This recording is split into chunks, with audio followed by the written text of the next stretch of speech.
BLA ने यह भी ऐलान कर दिया है कि आजादी मिलने तक पाकिस्तान की तबाही जारी रहेगी। वो अब कैसे भी करके बलूचिस्तान पर पाकिस्तानी कब्जा खत्म करेंगे। इसके लिए बलूचिस्तान की तैयारी जबरदस्त है। कुछ दिन पहले उसने इसका ट्रेलर भी दिखा दिया था, जब बीएलए के स्पेशल टैक्टिकल ऑपरेशंस स्क्वाड ने बोलान इलाके में पाकिस्तान के सैन्य काफिले पर रिमोट कंट्रोल वाली आईडी से हमला किया था, जिसमें मुनीर के 12 फौजी मारे गए थे। और अब बीएलए ने बहुत बड़े स्तर पर सैन्य चौकियों को टारगेट करना शुरू कर दिया है। मतलब पाकिस्तान पर बलोच एक तूफान की तरह टूट पड़े हैं। और शहबाज और मुनीर के लिए अब बुरी खबर यह है कि रिपब्लिक ऑफ बलूचिस्तान के लोड होने यानी बनने की शुरुआत हो रही है। अब हम आपको यह बताते हैं कि आखिर हम बलोच के लड़ाकों को बार बार तूफान क्यों कह रहे हैं। इसकी वजह है बीएलए के ऑपरेशन का नाम, जो उन्हें हेरोफ रखा है।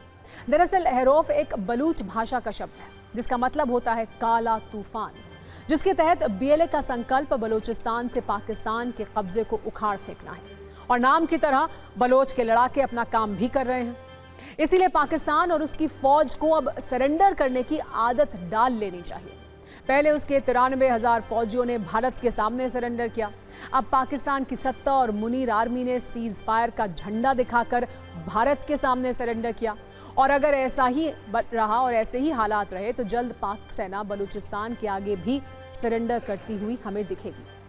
अब आपको ये बताते हैं कि पाकिस्तान की फौज सिर्फ भारत के पराक्रम को देखकर नहीं कांपती है, बल्कि उसके लिए डर का एक और नाम बीएलए बन गया है, जिसने सिर्फ 24 घंटे में 7 हमले किए और पाकिस्तानी चौकियों को तबाह किया। अलग अलग लोकेशन पर बीएलए के लड़ाके पाकिस्तानी फौज पर हमला कर रहे हैं और फौजियों की जान ले रहे हैं।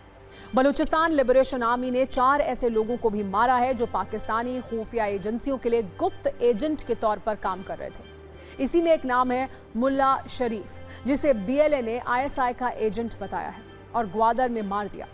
बीएलए ने यह भी दावा किया है कि उसने ऑपरेशन हेरोफ 2.0 के तहत 58 लोकेशन पर 78 ऑपरेशन किए हैं, जिसमें पाकिस्तान की फौज को हिलाकर उसने रख दिया है।